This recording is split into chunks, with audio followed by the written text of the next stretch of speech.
Vietnam? That's too heavy. Okay. Asked to run for Senate, which I thought was good.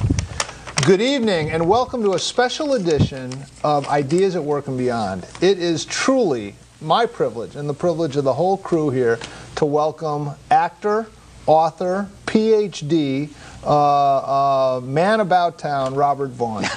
Thank you so much. Man about town. I haven't been a man about town in many years. I wonder what that's like. Well, some of those early years are all captured in your book. The book is A Fortunate Life by Robert Vaughn. I very much enjoyed reading this book, and I've been very excited about you coming in. Thank you very much. There's a member of our crew named Bob. Mm-hmm. And Bob has attended, I actually asked him, he actually attended 23 different Star Trek conventions. So this is sort of to paint a picture for Bob. And Bob also has these type of man from Uncle propaganda and merchandise and books and so forth. And so that's what's been displayed out here on the table. Yeah, but I understand you didn't make any money off of this. We didn't make a cent off of those. Each of our contracts, each of us, David McCallum being the other part of the each, we had 5% of any merchandising. And these things were sold all over the world in many different languages, everything from full-size statues of us to lunchboxes, you name it, they sold it. We have a and these are the Men from Uncle books, of course. They were a cooler here. There's for a cooler. Thermos. They had lunch I'm wondering if Bob actually took this to school with him, through high school or something. Anyway, we never made a cent out of it, and we've regretted it ever since, and we always talk about it when we get together. Okay. Not really, no. So it's in the past 40 years ago. We'll move this along, but I found your book so interesting. I almost don't know where to begin. PhD at University of Southern California, a close personal friend of Robert Kennedy, and he had some issues about the assassination. You were under house arrest both in Venezuela and Czechoslovakia. You had an experience with Steve McQueen where you had to escape over a wall at a social club in Mexico. A high-end social club. A high-end social club. You were investigated by the FBI.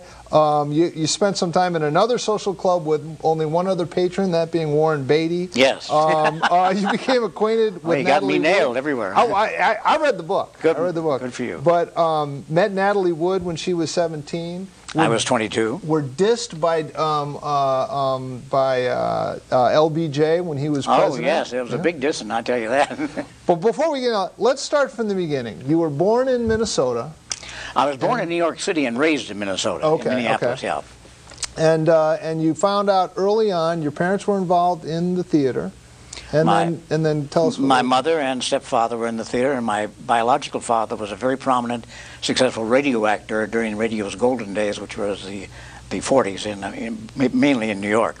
And my mother taught me when I was age 4 the to be or not to be soliloquy from Hamlet. Right. And once I learned it, she must have been some form of phonics that I don't know about to this day. But anyway, she taught it to me, and she said when I was done and I could recite it from memory, she said, "Now you are an actor." So I was an actor starting at age 4. Wow. And then at parties and various gatherings, she would have you come out here and say, "Bobby, do Hamlet." Yeah, she'd have me come out and do the soliloquy from Hamlet at 4th of July celebrations, Northside picnics in Minneapolis, and so on.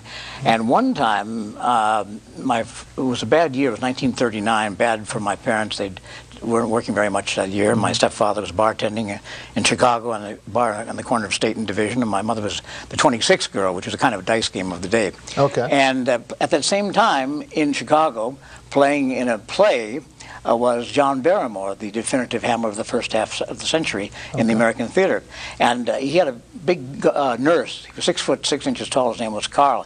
And after the show, it was his job to take John around to all the various bars, having a nip here and nip there, make sure they got him back to the very expensive hotel, the East Ambassador in New York. And they had an oxygen tent set up there for him. So when he was fully loaded, both with oxygen, he went to sleep and be ready for the next day's performance. Anyway, he came into this bar one night when I was there, and my mother pushed me in front of him. and he had me do the soliloquy from Hamlet, which I did. And he just he was dressed. He had an opera cloak on, a long cigarette holder, with a little like Franklin Roosevelt, and a cloche hat. And when I was done, he said, "More, lad, more!" Of course, I was a one-trick pony, and I couldn't come up. So I did it over again. He said, "Ah, wonderful, lad!" And I did it a few more times from a later time. I think I did Casey at the Bat for him once too. Wow. Now, you said from early on as a child, you said you were sort of bitten by the thespian bug. That you describe it. I'm not putting words in your mouth. You said I was a show-off, and I loved the attention, and from there it moved forward. It just gravitated toward trying to get myself paid for this thing that I did called acting. Right. Yeah, I used to. I directed a play called The White Birds of Cholula in the 4th grade. I had many people in the 4th grade. Oh, what is that? That's from the Towering Inferno. Oh, okay, yeah. Okay, fine. Cast of thousands. Right. That O.J. was in that one. O.J. was in that. There's a wonderful picture of the entire cast, and I'm locked arms with O.J. at one end, and Robert Wagner is locked arms with Fred Astaire at the other end. Yep. That's in the book. It's in the captions there. Yeah, just jumping ahead. O.J. guilty, not guilty? What do you say? Guilty as sin, if that's guilty. If that's not a strange way of putting it. Okay, so you're kind of breaking the Hollywood silence on that, or that's been broken? I don't know. I don't live in Hollywood. I don't know what they're talking about these days. As a matter of fact, that's true. Mr. Vaughn is a longtime resident of Ridgefield, Connecticut. One of our came here in '81.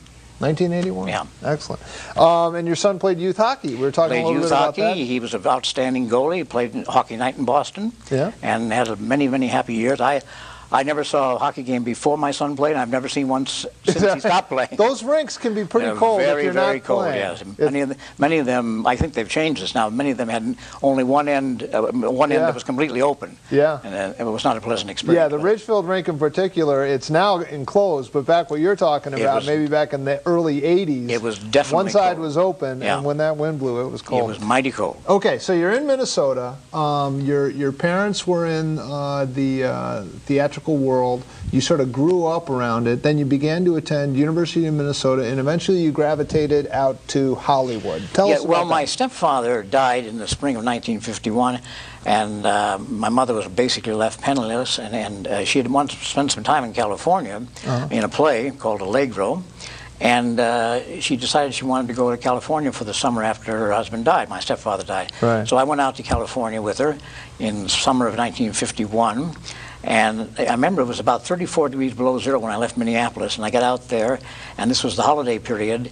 And I remember on the floor of the Rose Bowl, it was 102 degrees on January 1st, 1952. And I said, well, I know where I'm coming back to. So I moved to Hollywood and lived in Hollywood with no intention whatsoever of being an actor. I was simply seeking relief from the Minneapolis wind. From the cold. From the cold. Yeah, you can. I mean, I was up in Minneapolis once in a place called Brooklyn Heights. Is that still around Minneapolis? Probably. That was called Brooklyn Heights, and we got in a car that, of course, they plug in their cars at night. Yes. Turned the heater on, and I literally saw with my own eyes the dashboard of this car crack in half from the cold. Yeah. From being cold, and then the heat went on. It cracked. I knew that Minnesota wasn't necessarily for me. Well, I remember as a little boy, I used to grab a hold of the fence in the schoolyard, and I couldn't get my hands off the fence. It would rip the skin right off. Okay. So you said California's for me. You drove out there. I remember you said a story in the book about the car you drove out. Oh, it was a terrible car. It was a 41 DeSoto. It was called a businessman's coupe, and what that meant was it only sat 2 people, and the rear of the car was the same length as the hood. That was the point of the businessman's coupe. The businessman, traveling salesman, put all his wares in the back there. Okay. And we drove out there in a 41 DeSoto that broke down about 100 miles outside of Minneapolis. And for the balance of the trip from Minneapolis to Hollywood, we had canvas water bags, and we kept refilling whenever we could the radiator, which was the problem. We didn't have enough money to fix the radiator. So, and matter of fact, one night when we got into Las Vegas, we slept on the floor of on the yard in front of the Sands Hotel, seeking relief. Yeah. Wow. So we arrived in Hollywood without anything to, as they say, you know. Yeah, I mean, it's almost one of these, almost like an immigrant story where I came with 2 pairs of socks, and you know, this is what I've done. And I must say, throughout the book, it's just been a miraculous story of you know, where you started out. From one part I thought was interesting is that you lived not only in the same apartment but in the same room as your mother from age 17 to 17 to 21, somewhere 21? around there. Yeah, it was. That's got to put a damper on your dating life. Well, I had never lived with my mother. I'd been raised by my grandparents, Oh, okay. her parents, and I was fairly much in control of being raised by them. So I never had any discipline directed toward me until my mother attempted to when we moved to Hollywood, which she was not successful in doing. But it was a very small room. Then we had a Murphy bed that came down out of the wall, right. and that's where I slept, and my mother slept on the couch. Yeah. And 1 block away, the apartment number was 102, incidentally, and I'm telling you that for a reason. Okay. 1 block away on Whitley Avenue, 1 block from Cherokee Avenue, was another young person, a star in waiting, if you will, who also lived in one room with her grandmother with the Murphy bed that came out of the wall, and that was Carol, the famous comedian. Oh, Burnett. Carol Burnett. 1 block away, we lived at the same time, same setup. Pulling of the ear. Pulling of the ear, yeah. Okay, wow, that's very interesting. Okay, so now you're in Hollywood. You're sort of trying to figure out how you're going to do this acting. You've been bitten by the acting bug. What fascinates me too, because sometimes when you think of acting, you don't think of the sort of the academic route.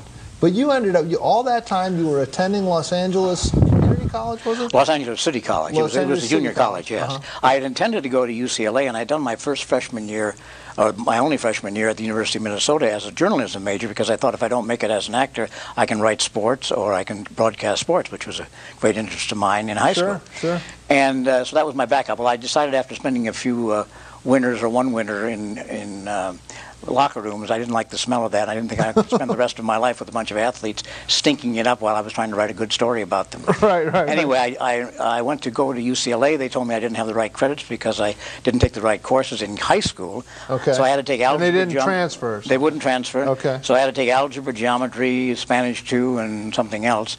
And they didn't have that at UCLA, so I went to City College and took it there, and in the middle of that year, in January, I saw a production of Stalag 17 at the college, and the actor doing the leading role, the role that Bill Holden won an Oscar for, the character's name was Albert Sefton. He was so brilliant, and the cast was so brilliant, and the entire staging was so, I thought, why should I go to UCLA to be a drama major? Yeah. I'm in the best drama school I'll ever see in my life, and that's where I did my original work, and eventually played Hamlet there when they built a new theater for the school when it became Los Angeles State College, an upper division of City College. Wow. Now, but then all along your career, you continued to pursue your education. You got your master's, and eventually you got your PhD. I know I'm jumping ahead, but when in 1968 you were a personal witness to the Prague Spring, where the communists came in and crushed any springing of freedom in Czechoslovakia. You had your dissertation materials there, but you had to flee with essentially the clothes on your back. Yes, all of my dissertation materials, which I, for the most part, had completed, were in the hotel I was living in, and we got a phone call one morning very early. We, of course, witnessed the night before the invasion of Prague by the Russians, and we looked out of our window. I was on the 7th floor, and I could see nothing in the square below but Russian tanks with red stars on them, and very frightened 19-year-old Russian soldiers holding guns and shaking terribly. They were told before they left Mongolia, which is that area of Russia, northeastern, that they were going to be greeted like conquering heroes when they arrived in Prague. Well, they were not greeted like conquering heroes. Wow. The Czechs took down all of the street signs in the entire country, so they had none of their maps for any good. Wow.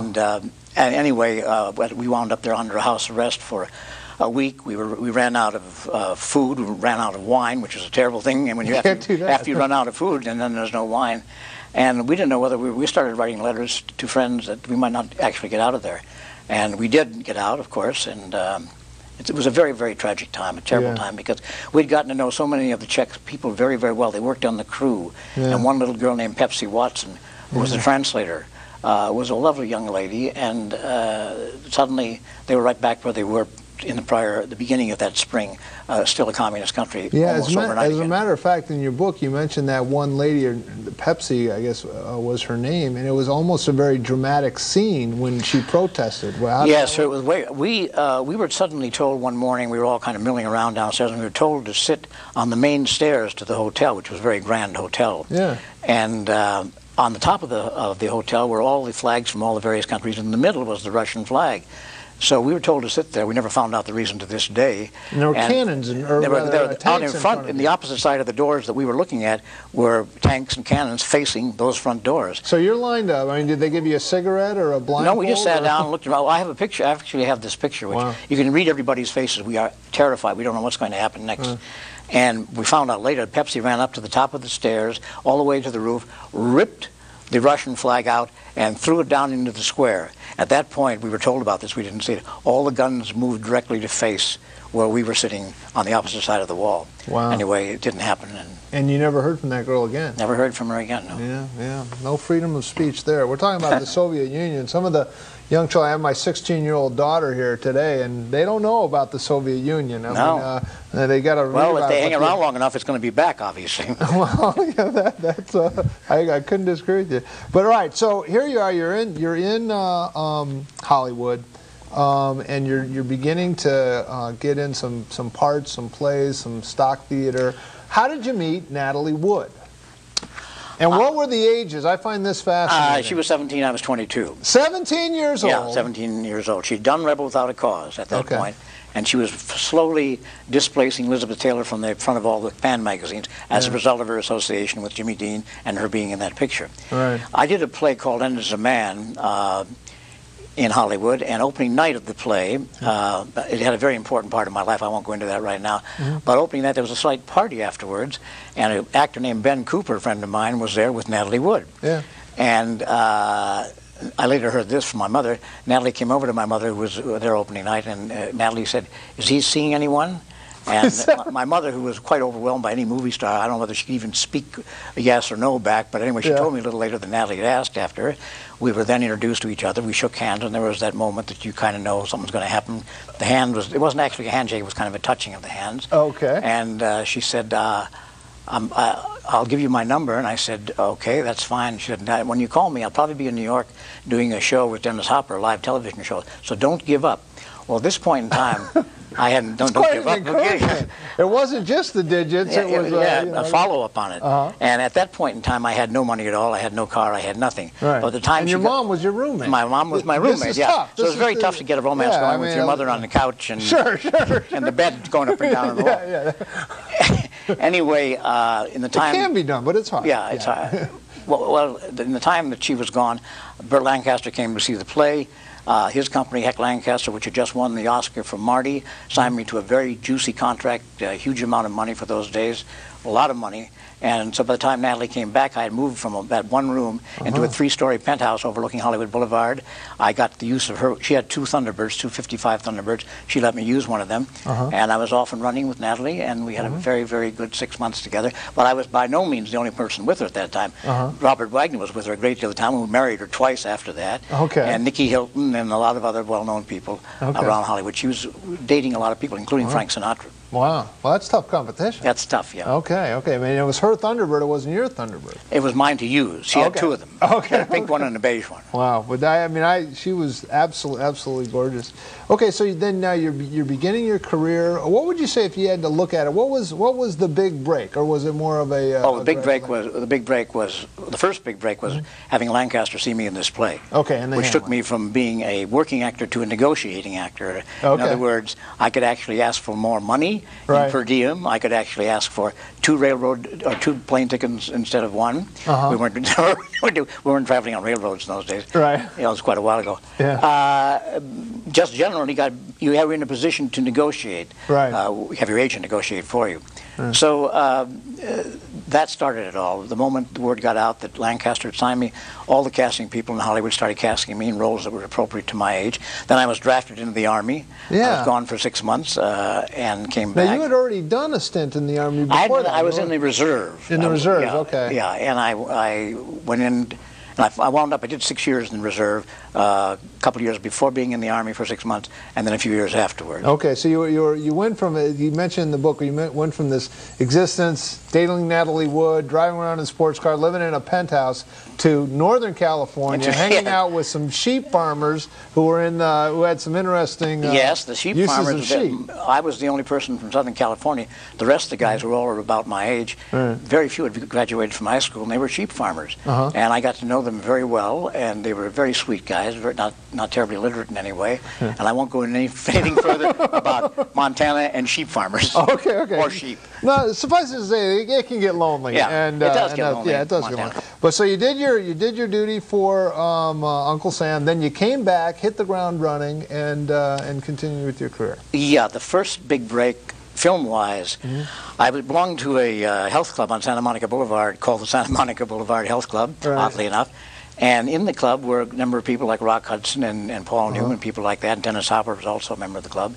And was Steve McQueen in that club? Steve too? was not in there. No, Steve never did anything like that in terms of exercising that I know of. And, well, as a matter of fact, he did lift weights quite a bit when he had to get ready for a motion picture. I remember seeing his weight room in his house once. Anyway, I got a call one day from my agent who said, there's a script out of Warner Brothers. Why don't you go out and take a look at it? There's a great part in it for you. So I looked at the script. I didn't know. They actually just gave me the scene that I was supposed to do in a screen test. I'd never done a screen test before. So the next day I was at the club, and Paul said, Paul was going to do the lead in the picture. But he was trying to get out of the contract. That's another story. Anyway, he said, the best part in the picture is your part. And I said, well, I haven't seen the rest of the script. And he said, well, believe me. He said, listen, they want you to test for it, right, man? And I said, yeah, sure. He said, listen, why don't I test with you? And I said, wow, I mean, because he was still already Paul Newman. He wasn't, but he was very, very important in the film world. So he very graciously came down to the set that afternoon, did the test with me. When they saw the test the following morning, they just canceled all further testing, and I got the part. And I went on to get an Academy Award nomination for the role, and it had a great deal to do with Paul Newman. Wow, very interesting. A former Connecticut person. Yeah, he was a long time and lived in Westport, Newman's Own, and he was and gave a fortune away to needy causes, children and so on. Not in the whole gang and Not in the whole forth. gang, Yeah, I heard one funny story about Paul Newman because the folks in Westport wanted to, when there was a star, much like the people in Ridgefield, when you're in their midst, they try not to make too big a fuss. Same thing when... Wish they'd help me with the shopping. In the West Course.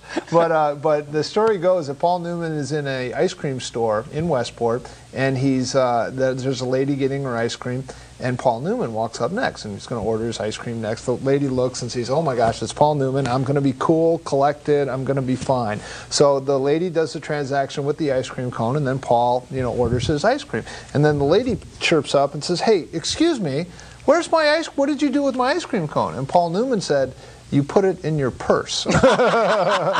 So here she was trying to be calm, but she was a bit frustrated. Well, I'll tell you a little teeny story along those lines. I lived across the street from Paul Newman. They rented a house on Heather Road. My wife and I, when we were first married, lived on Heather Road across the street from them. In Westport? In Beverly Hills. Oh, in Beverly Hills. I'm sorry. Okay. And one morning, my wife was at the sink, and there's windows right above the sink, which opened onto the alley that went back to the carport. And she had her hair in curlers and so on. And we knew he lived over there. We never, we saw him. All of a sudden, she looked up, and there was Paul Newman looking right at her, directly at her. And she's it was a terrible, she had a big reaction, I'm sure. And she just startled the hell out of her. What he was there for, especially she's in curlers. What he was there for is that he lived across the street, and Paul McCartney lived on the corner, and he was trying to get a mechanical stop sign on the road because the traffic was constantly tied up with McCartney and so on. And he had a petition in his hand, which he got my wife to sign. And she had the unpleasant experience for a woman to have her hair up and see Paul Newman about 3 feet from her face, smiling at her. Now you had another story about that gym. And you talked about that there were some retired businessmen that worked there, and there were young, upcoming there were 3 groups of people. There were young, upcoming guys like myself and Dennis. Rock Hudson and Paul Newman were already made it. And the other group, there were retired Jewish businessmen who never did any exercise, just took the svets, as they call them, a lot of time. And there were phones all over, and they dealt with their stockbroker all day. And the story that was told to me was as following. There were 2 of them, we call them Abe and Art, for whatever reason. And they were sitting in the steam room one day, and Rock Hudson walked in. And Abe says, hey, there's a nice big boy. He'd make a good basketball player. And the guy said, well, he says, that's Rock Hudson. And the first guy says, that's a good name for a basketball player. So there Rock Hudson walked in. He'd be a great basketball player. He's an actor. He was 6'4". He was a big guy. Yeah. Now he went to New Trier High School in Winnetka, Illinois. He did. Yeah. Don't ask me how I know, but he did. And his name was what? Gerald. He had a very ordinary name. But yeah. No, it wasn't Rock Hudson. Well, the big names when I came in were Rock, Rory, Troy, and Tab, with the big names. And now, Robert Vaughn, is that your? That's my real moniker. That's your real name? My real moniker, yes. Okay, because that has sort of star, gravitas. Yes, 6 letters in each name is supposed to be good numerologically speaking. That's good. Okay, unless it was Ronald Wilson Reagan, which was 666, so some people thought, he had his numbers changed in his house in Bel Air because the original numbers were, according to his wife, involved with the devil in some way, so they changed it. Were they 666? It was 666, but they changed it to 999. Is that right? By special permission of, I guess, the governor at that time. Well, yeah, they're also that.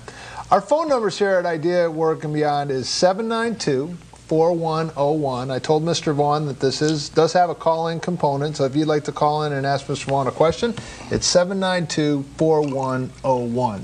Now, we want to talk about some of your newer ventures, like the show you have on that's produced by BBC in England called The Hustle. This is a very good show. Every week they have another con.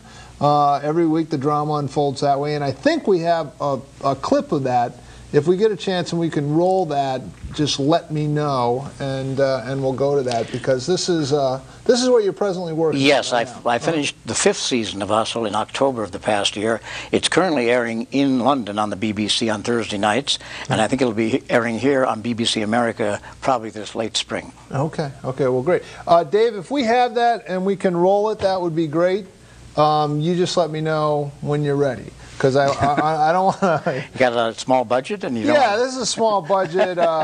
Sometimes they just throw a shoe at me, and I know that. Well, you could be president of the United States with the shoes being thrown at you. Yeah, that's true. That's true. Yeah, that was. I don't know. You can. Oh, here we go.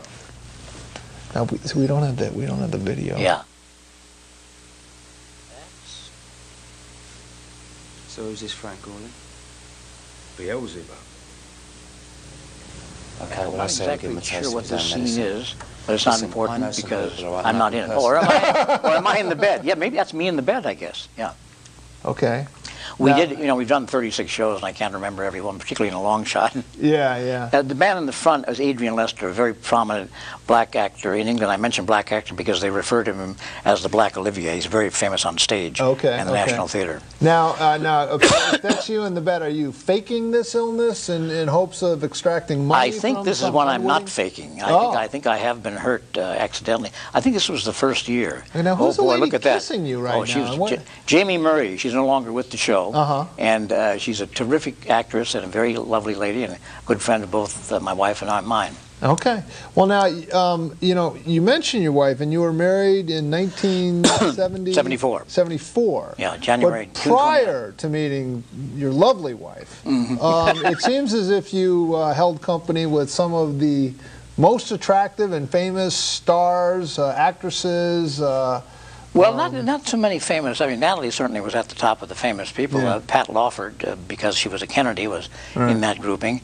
And I dated other Connie Stevens and people like that. Most of the girls that I dated were girls that I met in bars and things like that, and at parties and so on. Right. The reason I never dated much in the conventional sense is I thought, I'm going to make a date for Thursday night next week. And what if I want to watch a football game on Thursday night? What am I going to do? So I'd rather take my chances in a bar than I would. See, that's the beauty of marriage, because once you're married, you can go ahead and watch the football game. That's my theory. I never thought of it that way. Because you're married and you want to watch the football. Well, where's she going to go anyways? Really? I met my wife in a play called The Tender Trap, which was based on a movie starring Frank Sinatra, and I played the role that Sinatra played in the movie.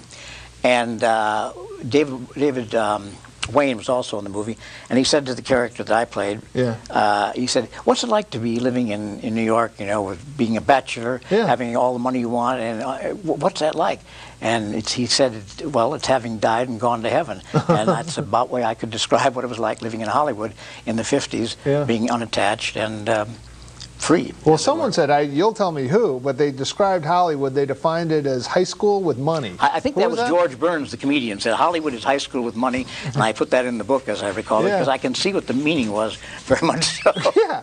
You just goof around with a lot of money. I mean, I'm sitting here reading this book, and it's, well, we had drinks here, we went there, me and Steve McQueen are off to, having I'll tell you an interesting story. story. A rollicking tale. Interesting story involving some girls that actually don't get in the story because the story ends before they get there. But I was sitting reading the Hollywood Variety one time as a trade paper, and it said on so-and-so date on Sunset Boulevard they're going to open a topless bar for lunch. Right. 11 a.m. or something like that. Sure. I thought, well, I put that up on my memo. Well, it's a great cultural event, exactly. really. So, so I put it down.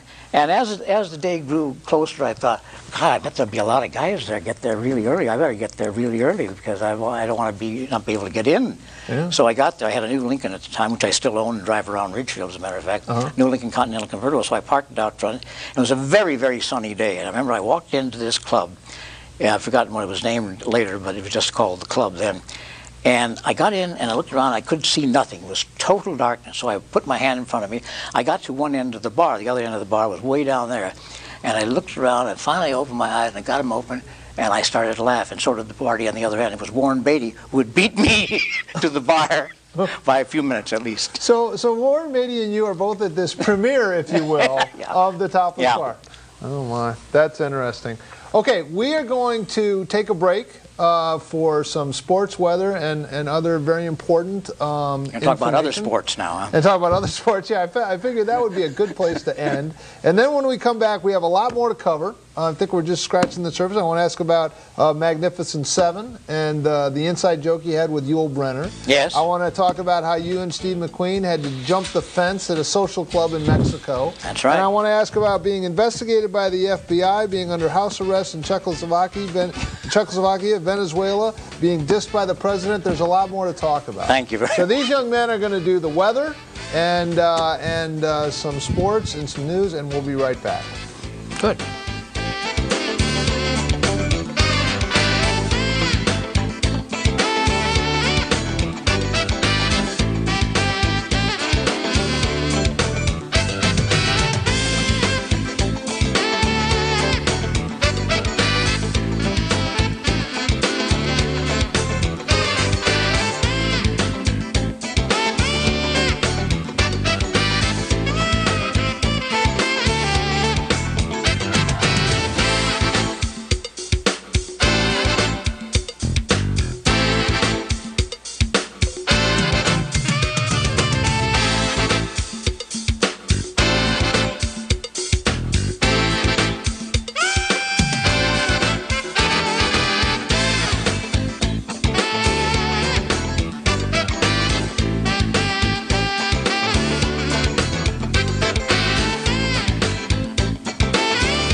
Hello and welcome to another edition of Ideas of Work and Beyond News and Weather. I am meteorologist Jared Root alongside newscaster Austin Greenfield. I'm going to do a little switch today. I'm going to play the newscaster and Austin going to play the weathercaster today, right? That's right. All right, this little news about the snow and ice that caused at least 50 crashes across the Danbury area yesterday. Ice-covered roads triggered 5 accidents on Interstate 84 during the morning rush hour Thursday, State Police said. This is according to the Southbury Barracks in Southbury. No injuries were reported. The supervisor at Troop A in Southbury said troopers responded to about 50 crashes between Wednesday morning and Thursday morning. The majority of accidents happened on I-84 between Danbury and Newtown, according to accident reports available at the Southbury Barracks. The winter storm dumped Wednesday between 4 to 6 inches of snow in the greater Danbury area before turning to rain Wednesday afternoon. Precipitation then froze, coating area roads with thick layer of ice just in time for the morning rush hour. Some accident reports around the area. At 10:19 in the morning, a driver of a 2007 Toyota Camry traveling west near exit 8 lost control and collided with a 2005 Chevy Equinox heading in the same direction. There were no injuries reported. At 11:46 a.m., a driver in a 1998 Lincoln Navigator traveling east near exit 9 lost control of the vehicle, skidding across 2 lanes and crashed into a tractor trailer. No injuries were reported, but the Navigator suffered heavy damage. At 12:34, a 38-year-old Maryland man driving a 2003 Nissan Murano lost control and crashed into a 1993 Honda Civic during his ride. There were no injuries, but the Danbury driver received a ticket for driving without a license. And at 2:20, a 2005 Ford Explorer being driven by a 44-year-old Southbury man was heading south near Route 7 near the Danbury Airport when he collided with a deer. No injuries, but the Explorer hit a guardrail after striking a deer. So definitely a message to say that no matter what you're driving, Austin, whether a car, a SUV, or even a truck, you're not going to be invincible to ice out there. That's right. Well, speaking of ice, you can have a little news about the Super Bowl forecast and how's it look? The forecast, I don't know about the Super Bowl. I know it's going to be nice down there in Tampa. Is that correct? It's going to be well, up here is going to be ideal for watching the Super Bowl, or? Yes, actually, it'll be fine up here. No problems. No problems. And also, some things to look forward to as the Super Bowl commercials, right? Yep. We got this year, they got a bunch. They got the Coke and Pepsi commercial. These are, I actually got all these from, there's actually a website called SuperBowlAds.com. They have all the previews for all the Super Bowl commercials this year. They have a Coke and Pepsi ad, Anheuser-Busch ad, Denny's, Cars.com is going to have an ad, Audi, H&R Block. There's also, this year, Austin, there's going to be a 3D commercial, actually, for a Pixar movie, Monsters vs. Aliens. If you get the 3D goggles, which they say you could get either like a Target or a Best Buy or one of those electronic stores, you can watch the commercial on your own TV in 3D. You just got to get those goggles. They're actually for free, but there's a limited quantity, so if you go to one of those stores, you can buy them. It's pretty cool. Yeah, so a lot of different things they're doing this year for the Super Bowl ads. It's a good time to do it because, you know, everybody starts watching them. That's right, that's right. And speaking of the weather, well, we shouldn't have any problems Super Bowl Sunday. Let's take a look at the weather almanac. We saw a high of 39 degrees today. That's above normal for this time of year, a low of 23, and no snow to report. Our weather headlines shape up like this. A cold night tonight, temperatures dipping down into the teens. And that actually brings me a story to my attention. Jared and I, we actually went to Friendly's this past evening, and we heard about a man slipping and falling on the ice. He hit his head on the ice and had a seizure, and the police came, paramedics came, and so on. So that should just tell you, just be careful out there. If you have to walk long distances, if you have to run some errands, just take it slow out there and just watch out for those patches of ice out there. It could be pretty slick out there. The reason why we're kind of late today, sorry. Yeah, that's right. Oh well. A chilly day for the day on Friday, and then a warm-up, but that warm-up is going to be coming with some consequences early next week, and I'll explain that in the 5-day forecast. Taking a look at the forecast for tonight, Bethel, low of 16, Danbury 16, Ridgefield 17, becoming partly cloudy, winds northwest at 5 miles per hour. Taking a look at the day on Friday, Bethel, Danbury, and Ridgefield, highs in the low to mid-30s. Maybe a flurry out there or two. Mostly cloudy skies, winds southwest at 5 miles per hour. And the 5-day forecast shapes up like this. Friday, 32, mostly cloudy, chance of a flurry. Saturday and Sunday, mostly to partly cloudy, chance of a flurry, highs around 30. And then Monday and Tuesday, you see that warm-up out there, 45 on Monday, 42 on Tuesday, but that's going to come with a consequence, and that consequence is going to be rain, becoming heavy times Monday night into Tuesday, and also the wind component will be picking up, especially on Tuesday, so hold on to your hats and umbrellas. Well, there you have it, folks. That's the news and weather and sports. We will be right back with more of Ideas at Work and Beyond after this.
Welcome back to Ideas of Work and Beyond. We were just talking a little Super Bowl. Your prediction for the Super Bowl is? The Steelers, my wife's Steelers. hometown. Based on the fact that your wife is originally from Pittsburgh. That's right. Well, that's very conclusive. So. Yes, very okay, deep. we had a caller. Hold on one second. Caller, you're on the air. Not yet. They're gonna send it to us. But okay. When they go. So you like the Steelers in the Super Bowl? Okay, not the. I don't really care one way or the other, but I have to stick with the Steelers for harmony in my home. Okay. So for the benefit of your home, we're going to hope that that the Steelers prevail. We have a caller on the line, but let me see. Yeah, caller, you on the air? Hi, Marty. How you doing? Good. Hey, I got a quick question for Mr. Vaughn. I used to love The Man from U.N.C.L.E. as a child, and I keep on seeing blurbs from Leo G. Carroll and David McGowan on the show. I wonder if he could tell me his experiences on The Man from U.N.C.L.E. Well, that would take about... Thank you. Thank you. That would take about 6 hours. Thank you for asking. It was the major turning point of my life. I mentioned earlier that I went from being a working actor to being a negotiating actor. Well, that was another big step in that field. Yeah. I went from being able to fly first class to hiring, if I wanted to, which I never did, private planes and have somebody else pay for it. It was a big change, and the show was a huge international success seen throughout the world. It was the #1 rated show at the time. It was #1 rated. It won the Hollywood Golden Globe as the most popular television show in the world. And some of the big pictures that were 2-hour television shows on American television were released overseas in Asia and in England as 2-hour movies, and they outgrossed the Bond pictures. Wow. So you see, I mean, all of this. Here we have some. That's Man from U.N.C.L.E. There you go. Look at how's that? That's Some nice. vintage, once again, you find yourself embraced in the arms of yet another. I don't know how lovely they woman. allowed that in the 60s. That's a recurring theme in your. Yes. It certainly has been a fortunate life with that kind of stuff. But that was another. That was scene. Yvonne Craig in the shot after that. Anyway. Wow. Yeah, but that's what all this paraphernalia here is all the Man from U.N.C.L.E. I guess when people say, oh yeah, he was in this. Magnificent Seven, people talk about Man from U.N.C.L.E. And Bullet. And Bullet. Those are the three things that people most often come up to me on. And you are nominated for an Academy Award. Yes. And so there's that as well. Okay, I want to go a little bit to what I'll call the lightning round. Tell me how you were dissed by Lyndon Baines Johnson. Okay, I'll make it quick as I can. I was coming back from London. I was carrying some Cuban cigars to give illegally to my friend Robert Kennedy. Okay. And I was going... You heard it here first. Yeah, heard it here first. Statute of limitation certainly is worn out on that. Anyway, I was staying in a hotel downtown Washington, and I was invited to Kennedy's house. The name of the house was Hickory Hill in McLean, Virginia, and it was black tie. So I was in my black tie, and I got a phone call in the room and said, "This is a woman representing Bess Able." And I said, "Who's Bess Able?" And she said, "It's Lady Bird Johnson's social secretary, and there's going to be a housewarming tonight in Georgetown for Lady Bird's secretary, and we'd like you to attend." And I said, "Well, it's very kind of you." I said, "Unfortunately," I said, "I'm going to Senator Kennedy's house," at the same time knowing that wouldn't ingratiate me in any way with the Johnson family. Right. And I said, "And it happens also to be a black tie, and I'm presently in touch." She said, "Oh, don't worry about that." She said, "Everybody will be, it'll be tight. That'll be just please. We'd love, Mrs. Johnson, Lady Bird, would love to have you come." So I take a cab over there. I get out, and I got my cigars in a little box, and I walk in, and the first thing I see is everybody is dressed in Western clothes, in Texas clothes. Everybody had boots on. I was the only person there in a tux, needless to say. So the woman came over, introduced me around to various people, and said, "Hello, how do you do?" and so on. And I kept hearing him back at me a little bit. "That's right, Mr. President." "Oh, no, Mr. President." "Yes, Mr. President." And I was hearing this in the background, and suddenly appeared next to me Lyndon Johnson. And the woman introduced me to Lyndon Johnson, the woman who had been introducing me around, said, "This is Robert Vaughn, this is President Lyndon Johnson." And he looked at me in a terrifying glare that he had and said, "Oh, yeah." He said, "You're the speech maker." And I kind of laughed, and I said, because I made a speech against the war, which kind of started things going in various parts of the country. And he said, well, son, and he grabbed me. Now, he was famous for taking people by the lapels, pulling them up, and talking to them, and legislators particularly. Right. Instead, he got me around to the side, pulled me around in front of him, pulled me way up close to him. He was 6'3" to begin with, and he was about 6'7" or 6'8" because he had these big boots on. Yeah. And he looked down at me, he said, well, good luck, son. And he kind of flung me away like a dish rag. And that was my one meeting with LBJ. Wow. Now, were you scared? Were you intimidated? No, I was. I thought those. well, first of all, I thought, why did they go to all this trouble to have me at this particular thing to meet the president so he could scold me about making the speech? I said, what an insecure group of people they must have been. Yeah. That was my read on it, my take on it, anyway. Wow. Okay. You're at a social club in Mexico City with Steve McQueen, and you have to run for your life. Yeah, what happened there? Well, this is go ahead. In the Magnificent Seven, there's one person people always forget, like they always forget Bashful in the Seven Dwarfs. Well, Brad Dexter is his name, and Brad Dexter, we came to find out after we were there for a while, knew everything about Mexico City, the best bars, the best restaurants, and everything. He also knew the best high-end brothel in town, and he invited Steve and myself to go out and meet the ladies out there. And it had been an embassy. It was a magnificent building, house, beautiful house with a large wall around the entire side.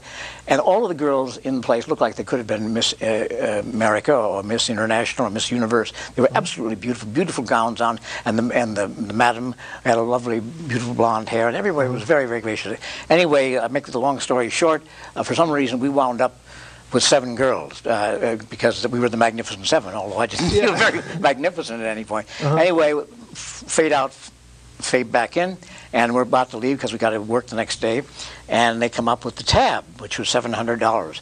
Now, I had about $300 in dollars and some other pesos left over from my per diem. So that's all I had to offer. I did not know at this time that my friend in the future, Steve McQueen, who was my new friend at this point, was very famous for never carrying money around with him. Okay. So they said, Mr. McQueen, I don't know if they knew his name or not. Well, he didn't know what to do. He had no money. So he took out what, in those days, some people will remember this, was a Diners Club booklet. This is before credit cards. Okay. Diners Club started it all with a little booklet that had the names all over the country and all the top cities. Little coupons or something? Well, no, you could charge if you went to this restaurant with your Diners Club little book, you could then charge stuff just like you would in the future with a credit card. Well, he tried to push this off on these 2 hombres, now became 4 or 5 hombres. Nobody was smiling. So we both ran. We hit there were swinging doors behind us. I don't know. It was like we were cubed. I went to the right. Steve went to the left. I got down at the end of the hall. I opened the French doors, looked down. I had no way. I wasn't going to go back. I jumped off the balcony down onto the grass, slipped around, ran to the big wall around, climbed up a trellis, got to the top, and I was exhausted. And I got myself over the top, and I was hanging from the top. And I looked down, and there were a couple of very mean-looking guys down below. And Jesus, I said, I don't have the strength to pull myself up. What am I going to do? So I dropped down, stood up, looked at them, and they both smiled, and they said, Buenas noches, senor. And I said, Buenas noches, senor. And I walked away free. Steve arrived about 2 hours late the next day, very hungover, and he had managed to talk his way out of it, promising that he'd come back with not only the money, but a comparable tip the same size as the money that was left to pay. Wow. Wow. Caller, do you have a question for Mr. Vaughn? Yes, I do. Well, this is your big Hollywood break because the man from U.N.C.L.E. is right here. No, that's fantastic. What I wanted to ask Mr. Vaughn was, who do you think was the best actor you ever worked with and the best director? And what do you think of the Oscars this year? Good question. Well, I'll start with the best actor. The best actor I've ever worked with, I did 2 movies with him, and he was a very close friend with Jason Robards. He was, I thought, was absolutely wonderful. I did a show with him where he played Nixon, I played Haldeman, and every scene was slightly different, and it was always correct, truthful, and honest. He just had a great ability to be honest on screen and on stage, of course. Second part, best director. I don't know, no particular director stands out in my mind in terms of film. Directors pretty much in big budget films, which I was fortunately in for a while anyway, are when they're cast, they're done. The director casts them, and then he goes back from that point on, works with the cameraman, works with everybody else. But once you're cast in a big major film, usually nobody talks to you about your acting, or at least they didn't in those days in the 60s. Okay. And about the Oscars, well, my favorite to win is Frank Langella. I thought he was magnificent as Mick Nixon, but I understand the money is with Milk and what's Sean Penn. Sean Penn, right? Sean Penn. Okay. And otherwise, I the have Nixon Frost one. I thought that not only was it a great picture by what's his name? What was his kid's name? The director. Well, you know, when he was in. Ron Howard. Yeah. What was his little boy's name? Oh, Andy Griffith. That's the show. He had a character's name. Anyway, it's not important. Anyway, he directed the picture. He directed many wonderful pictures, and it's a terrifically done picture. Don't be afraid of it, because it's not about politics. It's about human beings, and particularly a very interesting human being, Richard Nixon. Yeah. No, I thought that was an excellent movie. Okay, real quick, you've had such interesting characters. Now this is rapid fire, and maybe it's not fair to ask, but give us your quick impressions. I'll just go down the list. Robert Kennedy. Well, Robert Kennedy was the most fascinating politician I've ever met. He was everything he ever was spoken about was true. There was a good Bobby and a bad Bobby. Matter of fact, I mentioned in the book a couple of instances of I saw both sides of him. Something with a dog, right? Well, that was when he was kicking his own dog. Yes. Right. Prior to that, he'd been wonderful to a girl that I brought to a party, because she was ill at ease. She wasn't one of the typical East Coast beauties, and I was really doing a friend of a California lady politician who wanted me to bring her daughter to this party. I could write a book about Robert Kennedy, but you put him as the Robert Kennedy, Robert Kennedy, Martin Luther King, and there was one. There was a third that you thought was Bobby Kennedy. Yeah, Bobby Kennedy. Oh, John Kennedy, Bobby Kennedy, and then and they were all assassinated in the 60s. Yeah, 68. In your book, it's very poignant when you talk about 68. When you found out about Robert Kennedy being shot. Yeah, I was on the funeral train from New York to Washington, which was supposed to take 4 hours, but took almost 9 hours because there were so many people on the tracks waiting to say goodbye to Senator Kennedy. Wow. Okay, Steve McQueen. We talked about him a little bit, but. Well, Steve was one of the most fascinating people I have ever met. I don't know why he liked me, because I had none of his interests were my interests. I knew nothing about cars or motorcycles or anything like that, but we hung out together quite a bit, drive up and down Sunset Boulevard. We went to see a race that he couldn't race in because legally the insurance company wouldn't pay for him. He was in a movie, a very important movie. So we went to see this race, and on the way home, he was driving a D Jag, which is a very expensive car which he owned with no top on it. And we drove the freeway from where this place was to his house, and it was pouring rain the entire way, and we never got wet. You're probably driving a car like this. This was the car that he had. That's the one in Bullet, the Mustang. Bullet, which he put you. You were in that movie. Along with him. He put me in the picture. I kept saying I didn't want to be in the picture because I didn't think it was any good. You can see where my taste is. It was the 7th largest grossing picture of that year. For those of you at home, YouTube that. YouTube it, Bullet, the car scene in that. I think it was a 10-minute chase scene, and it's pretty good. We had a question. What about the A-Team? This is coming in over the internet. Well, my only clear memory of the A-Team was Mr. T, and the reason is as follows. Mr. T arrived at 7 o'clock in the morning to get makeup, as we all did. And he was always drove a fire engine red Rolls-Royce convertible, a beautiful car. He would start talking at 7 a.m. and at 7 p.m. at night, and up to 8 p.m. sometimes, he was still talking, and nobody was listening to him. That happened every day. Did he really wear all that bling bling? Oh yeah, he wore all that bling bling. Yes, absolutely. Okay. The man was unbelievable in the talk department. Marilyn Monroe. Well, I only met her when she was hardly Marilyn Monroe. She was Norma Jorgensen or something like that. Norma Mortensen. And I was working at a television station in Hollywood, and I had to escort her to an interview with a radio lady. And on the way to the interview, there was a water fountain there, and all you had to do was push the lever on them, and the water came up. Well, she tried unsuccessfully about 4 times, so I finally pushed the water before the water came up. She drank the water, and she walked off, and that's my great experience of Marilyn Monroe. Water fountains can be very confusing. Yes, they're very confusing. There's a lot of moving. Well, when I was in the Army with the sheep herders we mentioned earlier, they asked me if I'd ever Marilyn Monroe, and they pronounced it Monroe, and I said no, I never did, but I certainly wish to. And they thought that was the funniest thing ever been said in the history of mankind, that I wish to Marilyn Monroe. So they laughed for 15 minutes. Okay, that was... All right, John Wayne. I was only with John Wayne once personally. He was on the Merv Griffin show, and he had won an award as the most popular actor in the world the year before. It was called the Photoplay Gold Medal Award, and I had won it that year. So we both were in tuxes. He gave the award to me, and then he left the stage and he went next door to Sardi's and had a few drinks. And the show wasn't over yet. He came back on stage after having a few more drinks and sat down and he started going to lecture me about Vietnam. He said, you're going to be right where I am, but you don't know it yet. You just pay attention to it. You're going to be feeling the same way about that war that I do. Well, of course, that never happened, but anyway. That was my only meeting with the Duke. Elvis Presley.